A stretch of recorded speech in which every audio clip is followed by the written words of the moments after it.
Advertencia, lo que viene a continuación es no apto para mentes aburridas. Las opiniones vertidas en este programa son de exclusiva responsabilidad de nuestra insaciable curiosidad. Señoras y señores, porque todo en la vida tiene su ciencia. Aquí comienza All You Need Is Love. El show de ciencia y tecnología más querido del mundo. Con la conducción del periodista Iván Rimaza.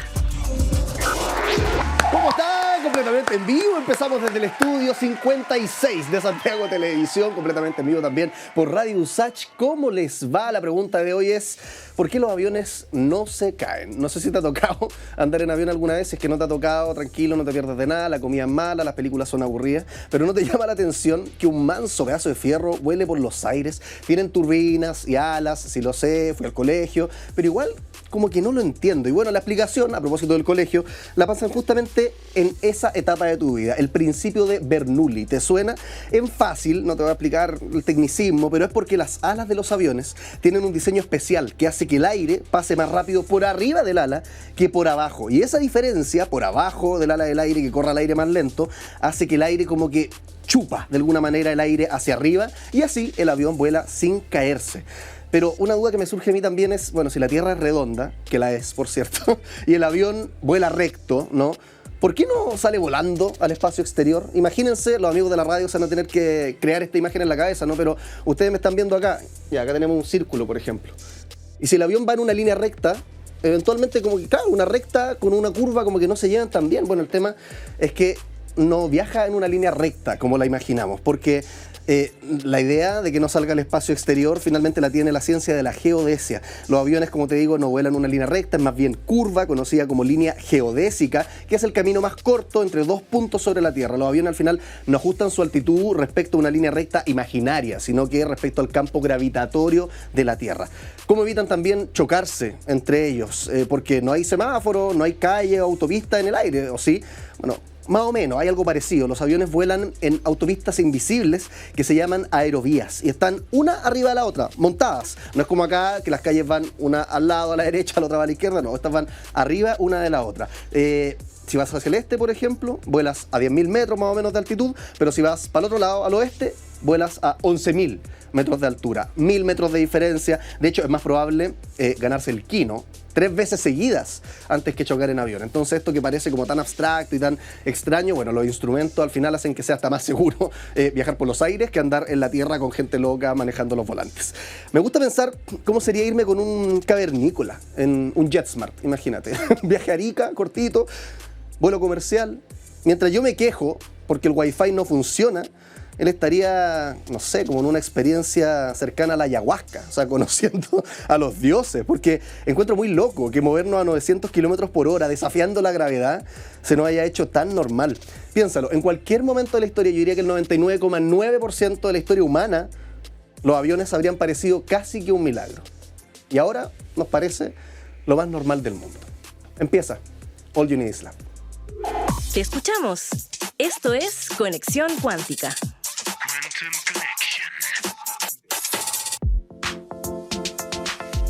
La idea es que interactuemos, por eso aquí abajito tenemos un QR, si no, la radio, te cuento, es @radiousach, @stgo.tv, @diariousach, @usachoficial, todas las redes sociales que de alguna manera mencionan a la USACH. Bueno, puede que ahí aparezcamos colados con algunos de nuestros reels muy interesantes. Por ejemplo, ¿cuántas veces es normal ir al baño? ¿Una vez al día es normal? ¿3 veces al día? Quizás un exceso.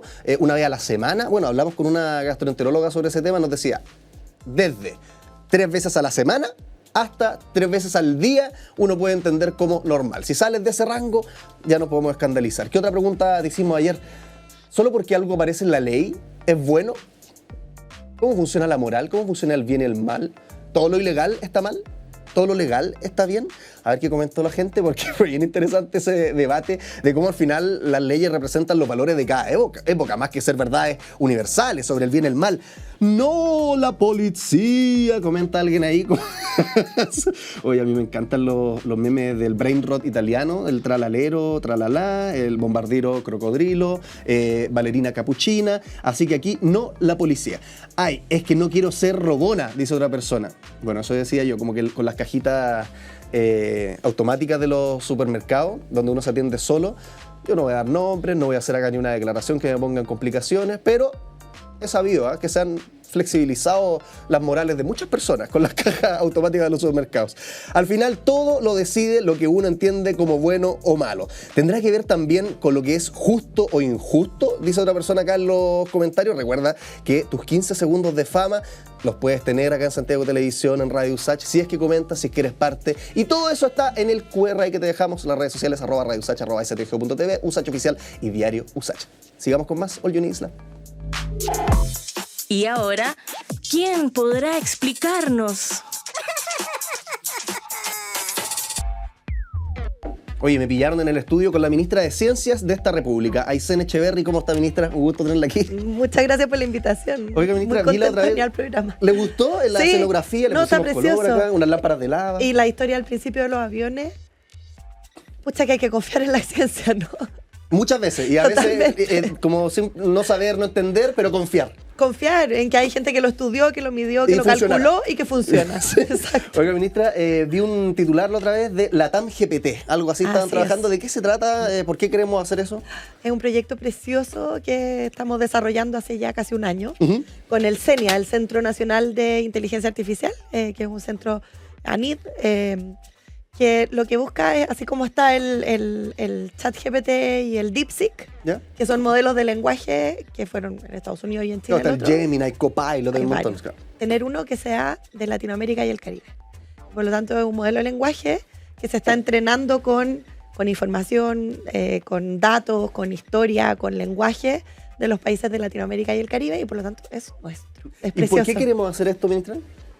Uy, por varias razones. Porque mencionó, por ejemplo, usted a DeepSeek. Y pueden haber, miles de razones, pero se me ocurren dos maneras como de responder esto. Una, porque queremos competir, por ejemplo, con ChatGPT, y ahí yo digo, chuta, que ambicioso, porque ni siquiera DeepSeek, que es de China, ha logrado, es como, ChatGPT, como para el papel higiénico, es lo que es confort, de alguna manera, como que es difícil luchar con esa... Por supuesto. ¿Es político? No, o sea, también tiene un poco, pero yo diría que la principal razón es la siguiente. Yo tengo hijos de 16, casi 17, y tengo la certeza absoluta de que usan ChatGPT para hacer las tareas. O sea, es obvio, sería, Es obvio. yo creo, iluso Exacto. no creerlo. Sería iluso no creerlo. Sí. Pero si uno le pregunta a ChatGPT que te dé información sobre música latinoamericana, o que te entregue una imagen de un guaso chileno, o que te responda a preguntas vinculadas a la historia y a la idiosincrasia de algún país latinoamericano, probablemente no va a ser tan completo en su respuesta. No sé cómo estará ahora. Yo la última vez que probé, cuando uno le pedía un guaso chileno, te entregaba un charro mexicano. Chuta, ya. O de repente puede que aparezca un gaucho argentino. No O sé, un como que gaucho lo argentino. confunde. O más local, ¿verdad? El jarro pato. No, todo lo que han Diaguita, llevado ¿no? Claro. Museo Precolombino tiene algunos preciosos. Te mostraba uno del color de tus pantallas, así amarillo, un jarro pato. Chillón, ya, claro. Kitsch. Exacto. Lo estoy caricaturizando, pero en el fondo, cuando los modelos de lenguaje que hoy día tienen un impacto así tan grande, que sabemos que todos los niños lo usan para hacer las tareas, que la gente lo está usando en el trabajo, en fin, que son tan masivos, si no tienen ese componente cultural, idiosincrático y de quiénes somos, ¿verdad? Y no lo tienen presente, se va perdiendo la diversidad cultural y se va perdiendo nuestra historia y nuestra forma de ver el mundo. Por eso es importante. Oye, ministra, ¿sabe por qué se pierde esa diversidad cultural? Claro, porque los datos en los que están entrenados estos modelos Cloud, Copilot, Gemini, DeepSeek, etcétera, no son específicos a Latinoamérica. Y acá, no sé si la va a pillar con la pregunta, pero ¿quién está trabajando en ese Latam GPT? ¿Cómo lo estamos entrenando? Porque entonces, si queremos que aparezca un guaso, si queremos que aparezca, no sé, una trapelacucha, qué sé yo, tiene que entregar, los seres humanos tenemos que entregar la información que le sirva, ¿no? ¿Quién le está entregando esa información? ¿Cómo se va a hacer esa pega? Hoy día hay equipos trabajando en muchos países, en Brasil, en Colombia, en Ecuador, en Uruguay, en Chile, por cierto. Y lo que están haciendo es entrenar el modelo de lenguaje usando información que está disponible por distintos medios, digamos, información que es pública o información que entregan algunas organizaciones. Ya. Por ejemplo, bibliotecas públicas. Por ejemplo, los congresos de los países que tienen toda la historia de nuestras leyes. Tú hablabas de las leyes no son verdades absolutas, son reflejo de un momento histórico y por lo tanto hablan mucho de la sociedad que somos, ¿verdad? Y esas son todas fuentes de información que son propias de nuestra región, que hoy día hay muchas organizaciones colaborando para que puedan entrenar este modelo de lenguaje. ¿Cómo se implementaría en la práctica, más o menos desde cuándo? Y esto sería como que me meto a internet, latagpt.com, y puedo conversar con él. ¿Cómo es la práctica? Ya, aquí se pone un poco más complicado. El modelo de lenguaje es como el cerebro, ¿verdad? Y ese cerebro funciona como un cerebro y se ve para afuera en la medida que alguien lo tome y lo transforme en una aplicación. El ChatGPT funciona porque tú te metes a internet, a la página, y hay una interfaz que te lo muestra. Lo que nosotros, más bien el CENIA, con este conjunto de organizaciones, está creando, es el cerebro. Y ese cerebro va a quedar abierto y a disposición de quien quiera crear todas las aplicaciones que se les ocurran. Y por lo tanto podríamos tener muchas interfaces. Podría ser utilizado en muchas instancias. Un chatbot puede ser una opción, pero a lo mejor lo quieren usar para, qué sé yo, procesar información en un servicio público, o a lo mejor un colegio lo quiere utilizar para sus alumnos, para, por ejemplo, apoyar en las clases de ciencia.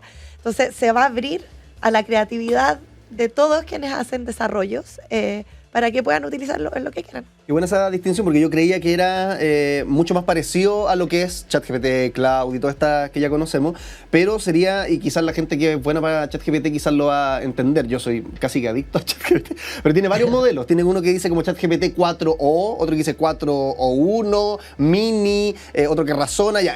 Esos son los modelos que en esa línea va a ir la GPT, son los modelos, los cerebros. Exacto, son los cerebros, no la no página son las web, interfaces. Y la gracia que tiene es que, a diferencia de otros modelos de lenguaje, y esto porque tenemos una visión de cómo tiene que ser la inteligencia artificial, que su uso tiene que ser ético y responsable. Entonces, para eso también el modelo se está haciendo totalmente abierto y por lo tanto todos van a poder, todos van a poder entender cómo funciona, pero también todos van a poder utilizarlo y transformarlo y hacerlo propio, y de esa forma le vamos a dar una herramienta a todos los actores que estén interesados en esto para poder desarrollar emprendimientos, aplicaciones gratuitas, mejores servicios públicos, herramientas para los colegios, lo que se nos ocurra. Si fuera una barra de progreso, más o menos, ¿dónde vamos? ¿Como trabajando, avanzado? Avanzadísimo. Bien hacia el final, está casi listo. Sí, yo diría que falta menos. Estamos pensando, segundo semestre de este año, ya debiese estar arriba, funcionando. Bueno. Corte de cinta, todas las aplicaciones, y nos tomamos el mundo. Aparte de LatAmGPT, otra cosita que leí por ahí tiene que ver con Chile en el CERN, que va a integrarse. Así es. Cuéntanos sobre esta noticia. La gente, yo creo que en este programa, niños y niñas que ven Orgullo Isla, puede que sepan lo que es el CERN, pero muchos no. ¿Qué es el CERN, y qué significa que Chile lo integre de ahora en adelante? Es el experimento más grande y sofisticado en la historia del mundo. Eso creo yo que es el CERN, así lo describo yo. Pero básicamente un lugar, Ginebra, Suiza, justo en la frontera con Francia, donde hace muchos años atrás se decidió responder la pregunta del origen del universo, la pregunta más esencial. Lo que hace la cosmología ahora, claro. Y para saber el del origen del universo, convocaron a un montón de físicos y de científicos de otras áreas y se pusieron a pensar cómo podrían ellos descubrir cómo fue el Big Bang. Ya. Y la respuesta fue, bueno, ¿qué tal si hacemos chocar partículas elementales? Y luego se hicieron la pregunta de, bueno, ¿cómo las hacemos chocar? Y resulta que para hacerlas chocar y generar toda esa energía, hay que hacerlas correr como en una pista de autos. Son unas instalaciones, pero más grandes que el Estadio Nacional. O sea, son unas cuestiones gigantes. Es un túnel que está a 100 metros de profundidad, que tiene 27 kilómetros de perímetro de radio. No, lo voy a decir mal, soy abogada. No, perdón. Gigante. Gigante, sí, gigante. Sí. Donde adentro está la tecnología más avanzada que existe en el mundo y que ha permitido avanzar en la comprensión del origen del universo, pero también en desarrollar tecnología como, por ejemplo, los escáneres que se usan en salud para saber de los cánceres, por ejemplo. Lo divertido es que este tamaño gigante no es trivial, o sea, es así de enorme porque los electrones, no sé qué partículas hay como que abierto, pero literalmente las hacen correr por todo este círculo. Son muones y los hacen correr en direcciones opuestas. Para que choquen. Corren y los hacen chocar. Y eso está lleno de sensores, de tecnología de distintas naturalezas. Entonces, Chile entró, ¿qué significa eso? Hace años atrás, la que dio el primer paso fue la presidenta Bachelet. La presidenta Bachelet vio esto y dijo, nosotros necesitamos a científicos chilenos en este lugar. Y a partir de ahí partió una colaboración científica. Y perdón que le interrumpa, pero ¿es como medio soberanía? Así, ¿no? Yo diría que es colaboración internacional profunda. Ya. Es la humanidad a través de la ciencia trabajando juntos para resolver problemas elementales. O sea, ¿van a haber científicos chilenos ahora también trabajando ahí? Hay más de 100 que ya están trabajando allá. Tenemos centros de investigación que incluso construyen partes y piezas de lo que va dentro de ese túnel. Y por ahora nuestra colaboración había sido científica, eso fue lo que logró la presidenta Bachelet, que fue un tremendo avance. El presidente Boric dijo, yo quiero ir un paso más allá, porque aquí no es solo ciencia lo que ocurre, sino que además hay mucha industria que se genera y que trabaja con el CERN desarrollando patentes, tecnologías específicas, desde la Boeing hasta los escáneres, a propósito de los aviones, ¿verdad? Y eso es tecnología que se desarrolla en este lugar, y nosotros tenemos una industria tecnológica que podría también participar de estos desarrollos. Y empezamos un proceso que duró un poco más de un año, donde de hecho vinieron expertos del CERN a evaluarnos, a evaluar nuestra ciencia, a evaluar nuestra industria tecnológica, a evaluar nuestra solidez y compromiso político con esta iniciativa. ¿Qué dijeron? ¿Les gustó? Y dijeron, dedito para arriba. Lo que es una súper buena noticia porque habla de la madurez de nuestra industria. Ya no es solo nuestra ciencia, que es espectacular y es reconocida a nivel global, sino que también nuestra industria tecnológica, que al ser mirada por este experimento increíble, dicen sí, ellos pueden. Entonces, ¿qué significa en la práctica? Que cuando el CERN necesite desarrollar tecnología o comprar tecnología para este experimento súper sofisticado, las empresas chilenas, las empresas tecnológicas chilenas, las startups chilenas, van a poder participar en el proceso de creación de esa tecnología e incluso venderle tecnología al CERN. Oye, qué interesante, porque yo estaba pensando, ministra, me fascina todo esto que estoy escuchando, pero no puedo evitar acordarme de la rutina de Juan Pablo López en el Festival de Viña. A ver. Que él dijo, y que realmente gente que no le interesa tanto la ciencia puede tirarse una frase como esta, ¿no? Que es como, saquen un detergente bueno mejor.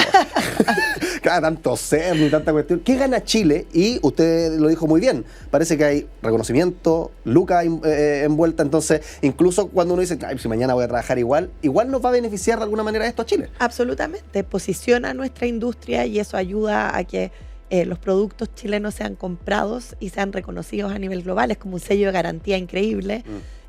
Vamos a tener acceso a transferencia de tecnología. Hay muchos inventos que se hacen ahí que nuestra industria, bueno, y nuestros científicos que no también, nos llegaban, digamos, van a poder conocer y a partir de ahí crear nueva tecnología. Vamos a poder seguir profundizando la ciencia que se hace, que es súper importante. Y es sobre todo el poder pensar en ligas mayores. O sea, el que nuestros científicos, que nuestras empresas participen del lugar donde se está desarrollando la tecnología más avanzada del mundo, no es solo una señal de orgullo, sino que habla de un país que tiene posibilidades gigantescas. Y de eso se trata también. Ministra, y acá en Chile, ¿cómo va la pega con los data centers? Hay un plan nacional que anunciaron hace harto tiempo, con bombo y platillo, y yo me acuerdo que hubo una noticia que en su momento me tocó leer también hace tiempo, de un data center fallido, que no tiene nada que ver con el plan nacional, pero como que se conecta porque ambas cosas hablan de data center, de Google en Cerrillo, que van a poner. ¿Qué pasa con los data centers en Chile? ¿Cuándo, ya entiendo que se están instalando, pero cuándo van a estar más o menos listos? ¿Quién lo va a usar? ¿De qué nos sirve? La misma conversación. La misma. Pero voy a partir explicando qué es un data center, porque también la gente no sabe mucho, igual que el CERN.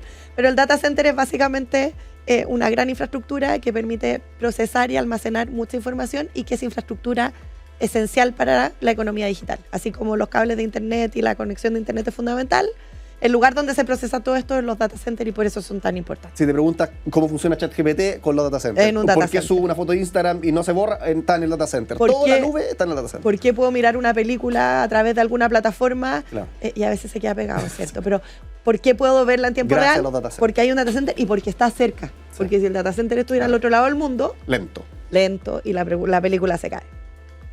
Por eso, porque Chile tiene enormes capacidades, Santiago es la ciudad con la velocidad de internet más rápida del mundo, eso no lo sabemos todos.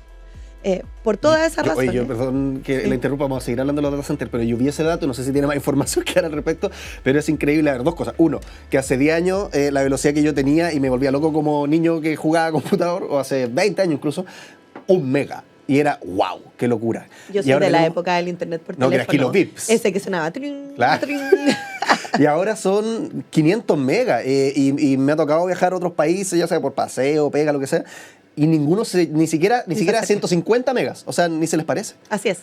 No, tenemos de verdad infraestructura tecnológica en Chile líder global, mundial, no de Latinoamérica, del mundo.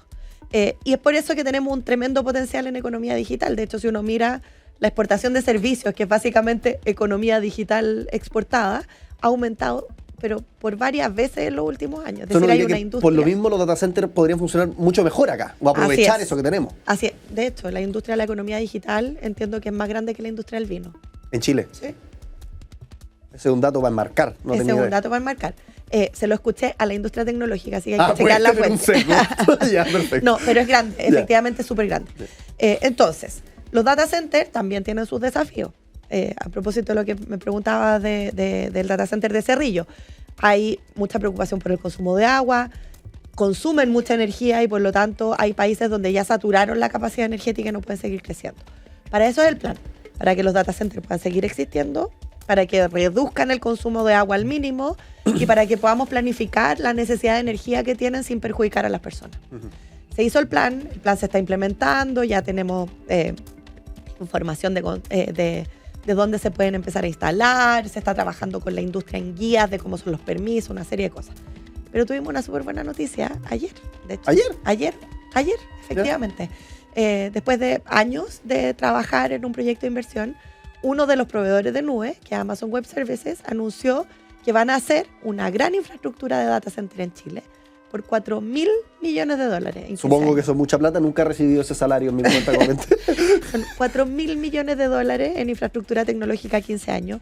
Son 7.000 puestos de trabajo por año de ingenieros, expertos en datos, en fin, una infraestructura gigantesca que lo que hace es seguir consolidando esta capacidad gigante que tenemos como país. De acuerdo a lo que informó la empresa, además el consumo de agua es nada, es como lo que consumen un par de casas, o sea, de verdad es muy poquito. Y que llega en un momento súper bueno, porque desde el Ministerio de Ciencia y con la Agenda de Crecimiento y Empleo del presidente Boric, además estamos trabajando en perfiles de gente que pueda trabajar en data center para que se capaciten y tengamos gente en Chile que pueda tener esa Se mueve la pega. economía y pega. Genera más emprendimiento de base científica tecnológica, más inteligencia artificial, más digitalización, más ciencia, más tecnología, Todo más bueno. de todo. Todo bueno. Ministra, en este programa no solamente tenemos muy buenas preguntas, también tenemos juegos. Y uno A de esos ver. juegos es la pecera. Qué susto. Y en esta pecera, no se asuste, no le vamos a preguntar, no le vamos a preguntar nada que respondería a la vocería de gobierno, sino que ahora ministra de Ciencia. Un poquitito menos exigente. Ministra de Ciencia que es abogada por la demás, así que no además. me pueden hacer preguntas de ciencia. Ya, vamos a sacar un papelito. Estamos hablando con la ministra de Ciencia, Aysén Echeverri, y todos los papelitos de acá les explico un poquito la dinámica. Tienen frases que son como menos reduccionistas, provocadoras sobre lo que estamos hablando, sobre ciencia, sobre conocimiento, pero la idea es que usted se las tome en serio y si es que es una estupidez lo que dice acá, lo desmienta completamente, es perfecto, pueden aparecer estupideces. Si es que es una verdad, la confirme, y si es que tiene algo de verdad pero está medio distorsionado, lo maticemos. Bueno. Es básicamente como un fact-checking en tiempo real. Ya, con la ministra de Ciencias entonces, Aysén Echeverri, ¿qué es lo que dice la pecera? Este show de ciencias es increíble. ¿Qué dice la autoridad? Absolutamente cierto, increíble. ¿Cierto? Buena gráfica, buena pregunta, risa contagiosa, increíble. El show más querido del mundo, le decimos acá. Así, no, me sumo a al Fanatic Club. Ministra, yo he estado hablando harto del tema del financiamiento de la ciencia acá en este programa desde que existe. Y vi un tuit hace poquito del señor Cristóbal Belolio. No me interesa profundizar ni responderle a él en puntual, pero se me ocurrió esta pregunta a propósito de ese tuit, porque se estaba quejando porque tuvo un problema con un Así Fondesit. Y hace poquito, de hecho, salieron los resultados de los Fondesit. ¿Cómo se financia la ciencia en Chile? Y esto es no quiero decir pataleta porque suena despectivo y como que invalido, digamos, los reclamos, pero a ver cómo lo pongo. Es una historia que se repite todos los años, científicos que legítimamente reclaman porque sus proyectos no fueron financiados. ¿Por qué se repite eso todos los años y qué pasó este año? A ver, y agradezco la pregunta, que hay dos temas. Uno es cómo se financia. Y efectivamente tenemos un desafío de financiamiento en ciencia y tecnología que es de muchos años. Hemos aumentado en el último tiempo, pero sin duda nos falta mucho. O sea, ojalá un porcentaje mucho mayor del PIB se dedicara a ciencia y tecnología. Como gobierno hemos trabajado en eso, hay un camino, hay una hoja de ruta que está planteada y vamos en esa dirección, pero efectivamente hoy día tenemos proyectos que no logran tener el financiamiento porque además son procesos súper competitivos. O sea, hoy día cerca de un 30% de los proyectos se adjudican, eso quiere decir que 70% de la gente que postula no se gana los proyectos. ¿Ya? Eso es un tema y ahí estamos trabajando y es importante. Lo segundo es que en el último tiempo hemos tenido ciertos desafíos de gestión en la Agencia Nacional de Investigación y Desarrollo. Y a eso apuntan algunos de los reclamos que por supuesto recogemos y le decimos a la comunidad científica, estamos al tanto, estamos trabajando para corregirlo. De hecho, tanto es así que a propósito de estos problemas de gestión, hace pocos días se le pidió la renuncia a uno de los subdirectores de la Agencia Nacional de Investigación y Desarrollo, porque habían ciertos problemas ahí que no estaban siendo abordados. Se está trabajando con la DIPRES y respecto del momento contingente tenemos el compromiso de la agencia de que se van a empezar a pagar durante los meses de mayo y de junio para resolver este caso en particular. Y así como es fácil, para no entrar en detalle, ¿cuáles son esos desafíos que han detectado? ¿Cuáles son los problemas que han aparecido? ¿Las demoras que se deben? Hubo temas de planificaciones de caja, de ingresos y flujo. Fue 100% administrativo. Se hicieron valer las responsabilidades, salió la persona que estaba a cargo del tema, pero ahora lo estamos corrigiendo y por supuesto empatizamos con los reclamos que hemos recibido, se están abordando de la mejor manera y lo más rápido posible. Hacemos un llamado también a que nos comprendan, estamos a toda máquina ahí tratando de resolver, la directora está encima, el subsecretario, con la mayor urgencia. Pero por eso se paró. Un tema es que sí tenemos que seguir trabajando en mayor financiamiento, el otro es la contingencia que estamos viviendo hoy día y darle la tranquilidad a todos los que están ahí esperando, que es nuestra primera prioridad y estamos trabajando para resolver. Y los científicos, o amplío el concepto científico, investigadores en Chile que quieran financiar lo que sea, lo que quieren trabajar, ¿cuáles son las alternativas que tienen en este país, aparte del Fondesit? ¿Cómo se postula? Cada uno de esos tiene un jurado que decide y se conoce ese jurado. Todas esas dudas me surgen. Es un sistema que es muy robusto. Es como se financia la ciencia en el mundo, de hecho. Hoy día contamos, o sea, me atrevería a decir que con cerca de 80 tipos de financiamiento distintos, desde las becas, los Fondesit, pero también financiamiento. Varias puertas que tocar. Financiamientos que son hasta por 10 años, ¿verdad? Para hacer estos grandes centros, como por ejemplo el CENIA, que hablábamos recién. Cada una de esas iniciativas se postulan los proyectos y la evaluación la hacen pares investigadores nacionales o internacionales. Es decir, la ciencia evalúa si es que el proyecto tiene el mérito suficiente como para poder desarrollarse, y para eso se hacen grupos de evaluación, se contactan expertos internacionales, cada proyecto se analiza en su profundidad y si tiene suficiente novedad y mérito científico y todos esos elementos, se le entrega el financiamiento para que se ejecute. Ministra, antes que nos despidamos, quería aprovechar de hacerle una pregunta más o menos relacionada con lo que salió en la pecera, porque por dos razones. Uno, nos sirve hacer un autobombo, y dos, y que es la más de fondo y más seria, es que faltan espacios también como este en Chile.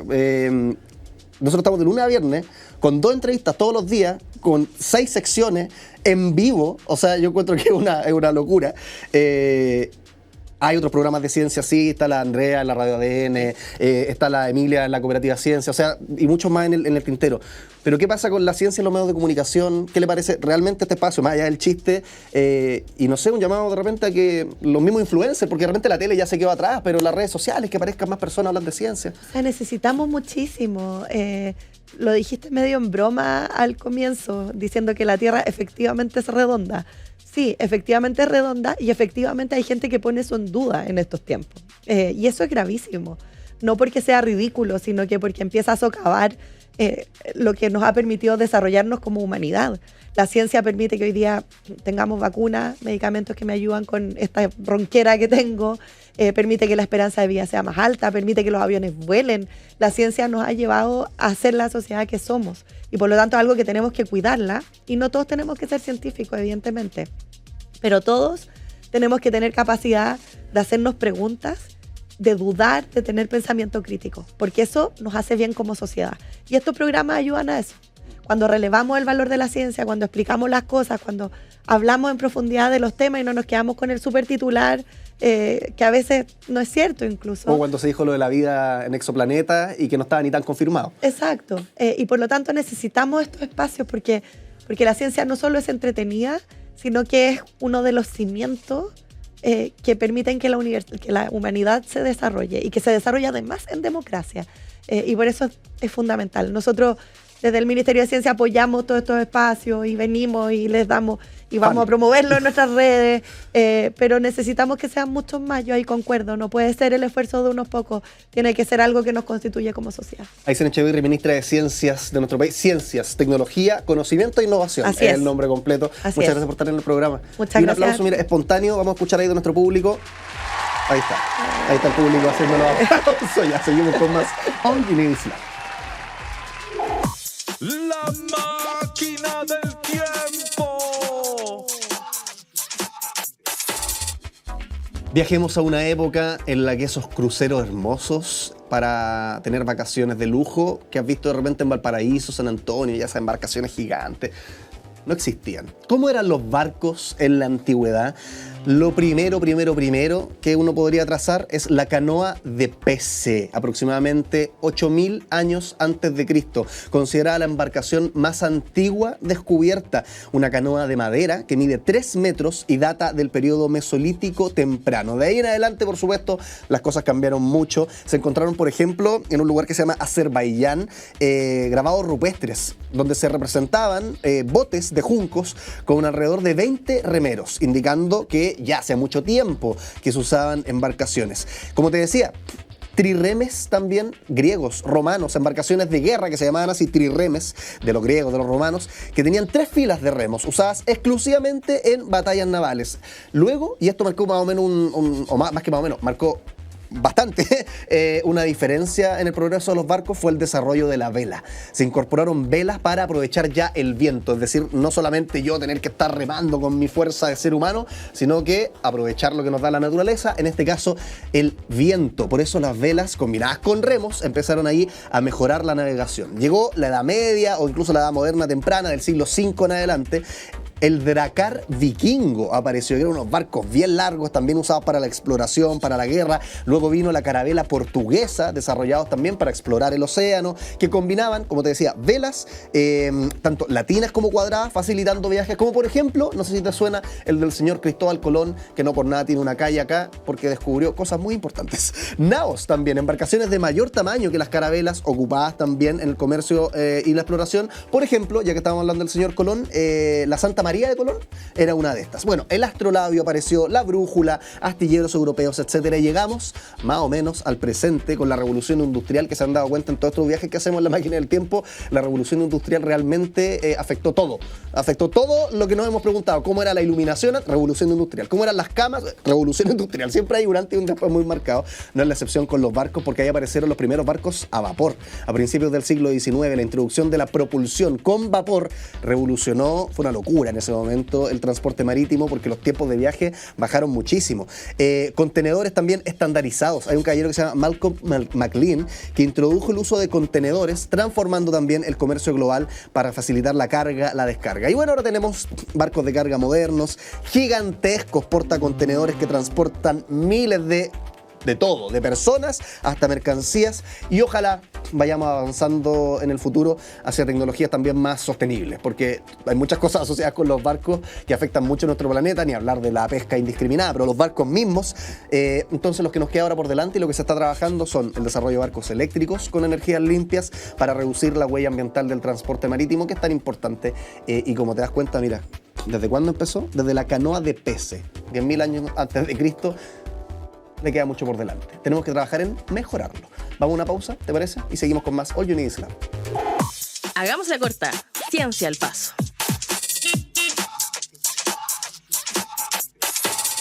Gran aplauso, porque volvemos con más a este programa. Mira cómo aplaudo yo, como yo no sé aplaudir. ¿No? Te cuento sobre un hombre al que las serpientes lo han mordido más de 200 veces. ¿Qué tiene que ver con la ciencia? El tema es que estas mordidas parece que se está transformando como en un antídoto. Así me recuerda un poco como al hombre araña, ¿no? Tanta relación con la araña, tanto que lo picaron, ahora inmune y hasta se transformó en una araña. Bueno, la sangre de un hombre estadounidense que se inyectó deliberadamente veneno de serpiente durante casi 2 décadas poseería un poder sin precedentes como antídoto, según científicos. En pruebas con animales, los anticuerpos en la sangre del señor Tim Friede, que es como se llama esta persona que ha recibido el veneno de serpiente los últimos 20 años de su vida, demostraron los anticuerpos en la sangre de este caballero proteger contra dosis mortales de veneno de una amplia gama de especies.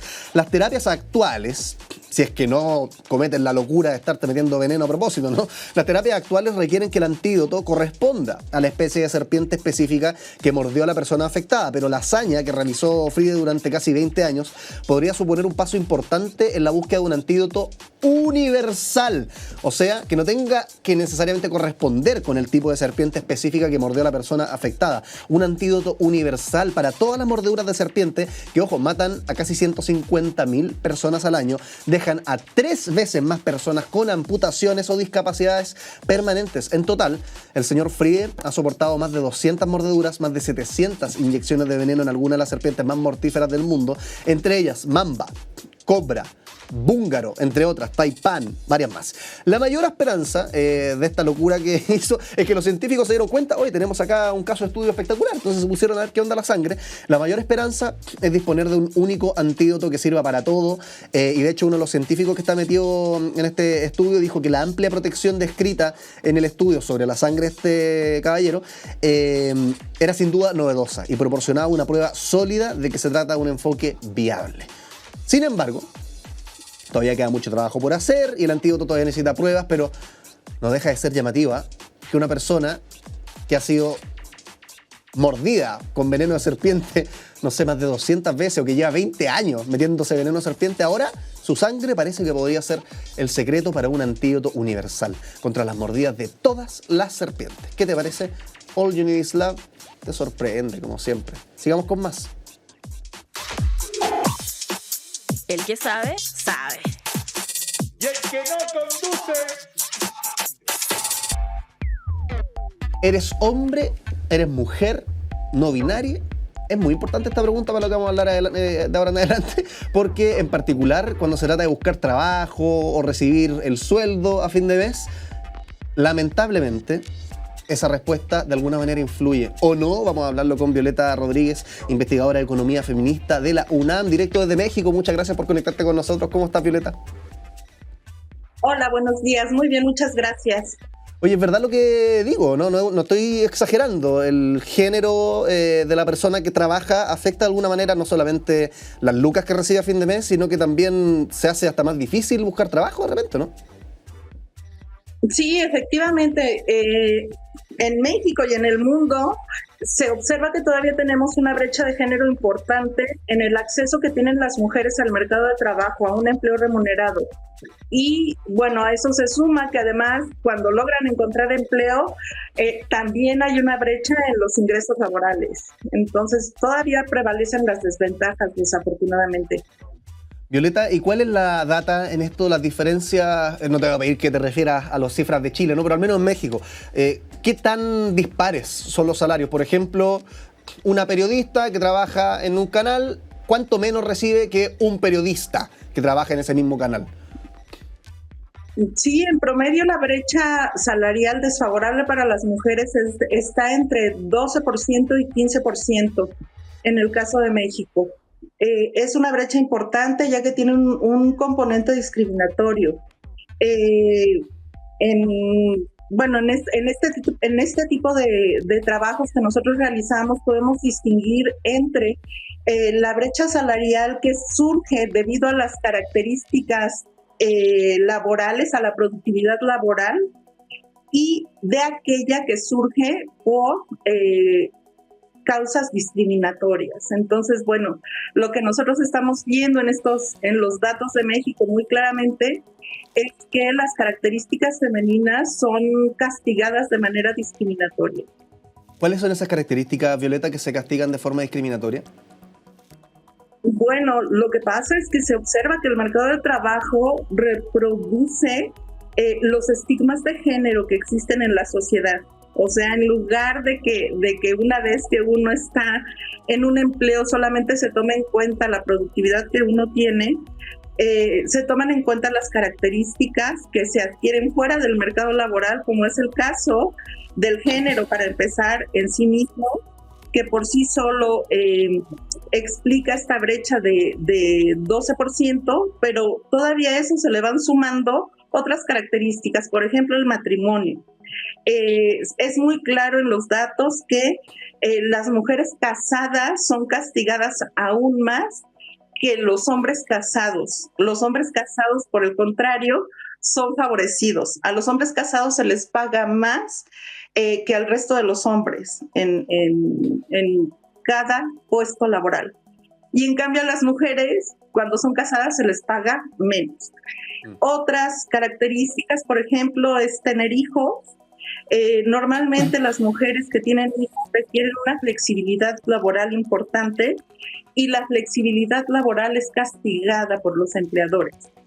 Ellos compensan el costo de tener en horarios irregulares a los trabajadores, pero en particular a las mujeres, pagándoles menos por hora. Otras características que son castigadas para el caso de las mujeres es incluso su edad, ¿no? Entonces, a las mujeres que tienen más años se les paga menos que a otras mujeres, y comparadas con los hombres, pues también se les paga menos respecto a los hombres de su misma edad. Entonces, bueno, vienen una serie de desventajas a la hora en que ya se determina el salario, que efectivamente sí están reproduciendo muchos de los estigmas de género. Y esto ocurre muy a pesar de que las mujeres compensan, por ejemplo, la flexibilidad de la jornada que requieren con otras características, ¿no? Por ejemplo, ellas son las que más aceptan trabajar más horas sin ingreso, a pesar de que lo hagan en un horario irregular. También son las que más aceptan turnos rotatorios, por ejemplo. Y bueno, ellas van compensando así con concesiones, digamos, que muchas veces ni siquiera son legales, no entran en los contratos laborales, con tal de no perder el empleo y tener la jornada flexible que requieren. Oye, Violeta, evidentemente en esto... Violeta, sí. que esto no es menor también la diferencia, porque me quedé pensando, tú decías 12 hasta 15% menos, muchas veces por el mismo trabajo. Eso es, para poner los números, no haciendo un cálculo súper fácil. Si es que una persona o un hombre gana $1.000 por X trabajo, que por cierto acá en Chile el dólar está como a $1.000, entonces $1.000 es $1.000.000 igual. $1.000, una mujer por ese mismo trabajo estaría ganando $850, por ejemplo, ¿no? $150 menos, 150 lucas, eso afecta importantemente a fin de mes, y en particular considerando lo que tú también decías, que no siempre es por poca productividad, sino que generalmente es por discriminación. Sí, efectivamente. De hecho, bueno, no se encuentran, digamos, características de las mujeres y de los hombres que sean diferentes en cuanto a la productividad. Por ejemplo, ambos tienen más o menos los mismos años de educación, realmente no hay una gran brecha. Ambos tienen más o menos la misma tasa de finalización de los estudios. En fin, ambos, digamos, si comparamos incluso dentro de la misma área de estudios o del mismo puesto laboral, si equiparamos las características que definen la productividad de hombres y mujeres, esas características no son diferentes en el promedio, ¿no? Entonces, realmente lo que está explicando esta diferencia salarial son estas cualidades que se definen fuera del mercado de trabajo. Y sí es muy, muy importante, ¿no? Una de las causas, digamos, más importantes que más impacto tienen en la brecha laboral es el tiempo que las mujeres dedican, evidentemente, al cuidado del hogar y de los hijos. Mientras más tiempo ellas dedican a esto, que de hecho ellas dedican prácticamente el triple que los hombres, más requieren jornadas flexibles y más bajo su salario. Entonces, pues mucho tiene que ver también con que no existen estas condiciones en el mercado de trabajo que estén reconociendo la maternidad, ¿no? Y tampoco existe, o todavía, digamos, en México, y creo yo que en toda Latinoamérica, todavía estamos muy acostumbrados, o culturalmente todavía la familia en la cual la mujer lleva la principal responsabilidad de cuidado y de trabajo doméstico, todavía es la familia prevaleciente. Y sin embargo, bueno, no hay algo que lo compense. Sí. En este programa tenemos preguntas muy interesantes, pero también tenemos juegos, como por ejemplo esta ruleta que tengo acá, Violeta, y tú dirás, ¿cómo vamos a jugar si estamos hablando de un tema tan serio que impacta a todo el planeta? No te preocupes, son preguntas muy serias y relacionadas también con lo que estamos hablando. Cada uno de estos colores, dependiendo de cuál salga, no sabemos, se corresponde con una pregunta que haría un niño o una niña sobre lo que estamos hablando. Entonces puede que sean preguntas no tan bien formuladas, un poco vagas, un poco provocadoras, pero tú como eres experta en el tema nos vamos a tomar en serio estas preguntas, por supuesto siempre relacionadas con la economía, los salarios de las mujeres y el trabajo. ¿Te parece que le demos una vueltita a la ruleta? A la cuenta de 1, 2... Y va la ruleta corriendo. Estamos conversando con Violeta Rodríguez, investigadora de economía feminista de la UNAM, directo desde México, hablando sobre los salarios, las diferencias que hay entre hombres y mujeres. A ver qué pregunta aparece en la ruleta. Se detiene en el color rojo. Mira, tenemos color rojo. ¿Qué pregunta se corresponde con el color rojo? ¿Te contratan menos por ser mujer? ¿Qué dice la experta? Sí, por supuesto que sí. Ahí sí la diferencia es abismal. En México, por ejemplo, menos de la mitad de las mujeres tienen un empleo remunerado. O sea, las barreras al acceso a un empleo remunerado es el principal, la brecha de género más importante que existe en México y quizá en el mundo. Evidentemente esto responde también a las condiciones generales que tiene la economía, pero igualmente afecta más a las mujeres. Esto es, una economía que no produce suficientes empleos va a castigar más a las mujeres que a los hombres. Entonces, sí, efectivamente, es la principal brecha de género. Y de hecho, Violeta, para profundizar en la pregunta que nos salió acá en la ruleta, es decir, que te contratan menos por ser mujer, entiendo que hay evidencia también, hicieron algún estudio en el que se muestra que desde los 39, 40 años a las mujeres, o al menos en México, les empieza a costar buscar pega, ¿no? Pega le decimos al trabajo acá en Chile. Efectivamente, es muy evidente en los datos que a los hombres llegan más o menos a los 30 años a la máxima probabilidad que tienen de conseguir un empleo. Y bueno, permanecen en esa máxima probabilidad a lo largo de toda su vida laboral. De tal forma que si ellos llegan a perder el empleo después de los 30 años, no importa si llegan hasta los 60 años, siguen consiguiendo trabajo con la misma probabilidad.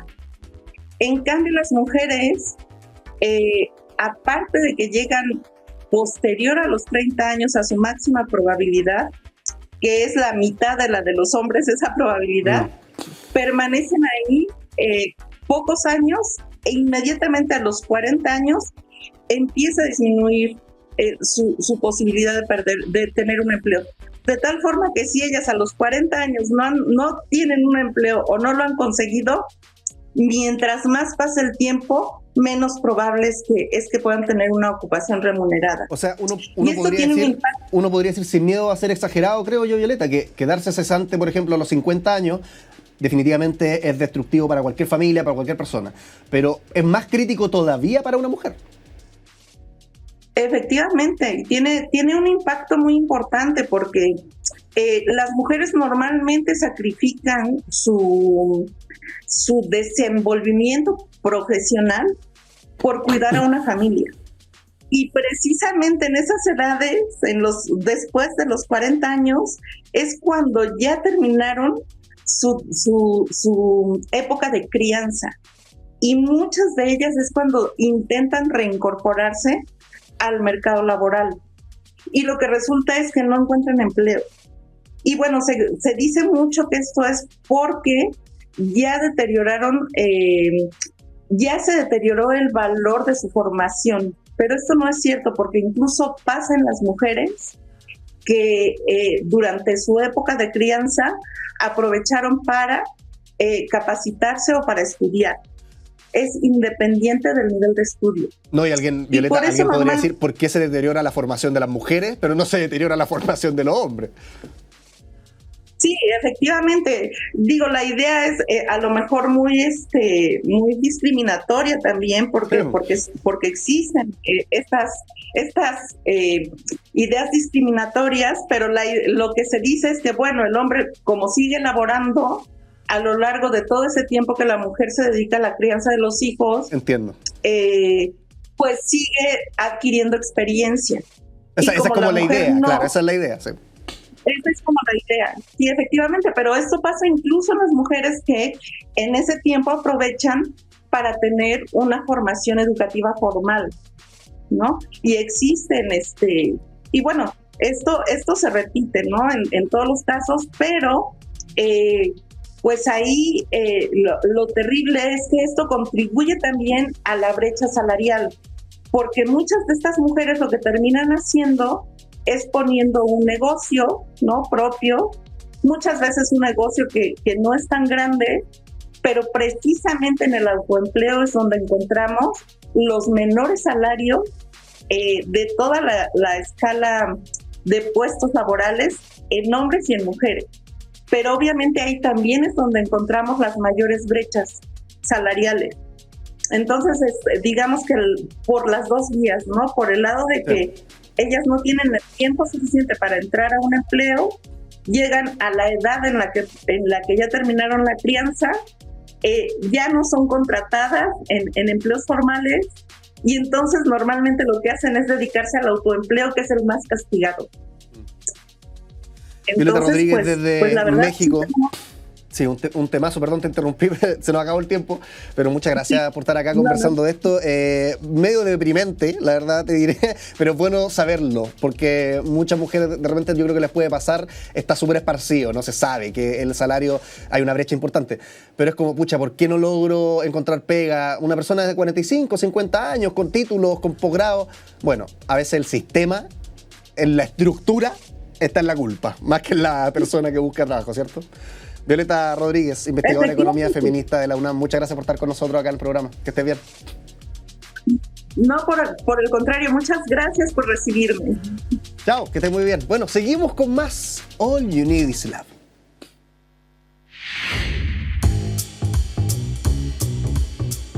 Tuvimos un programa de lujo. Nos visitó en la primera mitad la ministra de Ciencias, Tecnología, Conocimiento e Innovación, Aysén Echeverry. Además, en un día, tú puedes que esto lo estés viendo por Zapping, por Mundo, por las distintas señales donde repetimos, incluso fin de semana, que también tenemos repeticiones del Unity Lab. Pero oye, esto lo emitimos completamente en vivo en un día lluvioso, con temporales, y la ministra igual estuvo aquí al pie del cañón hablando de inteligencia artificial hecha desde Latinoamérica. La TAM GPT le van a poner, y sería un modelo de lenguaje como ChatGPT, como todos estos que conocemos, pero entrenado con información latinoamericana. Trata de hacer un guaso con un poncho específico en ChatGPT o en DALL-E. Ya, la TAM GPT va a hacer esa pega mucho mejor. Y otras cosas también, por supuesto. Y hablábamos recién sobre los sueldos, sobre el trabajo, los salarios, la pega, y lo complicado que es para las mujeres ganar lo mismo que los hombres. La data lo dice así, no lo podemos negar porque hay información que nos dice que ganan menos. Y también les cuesta más buscar trabajo después de los 40 años. No así a los hombres. Aprendemos y la pasamos bien. Nos encontramos en otro programa de All You Need Is Love. Chao, chao.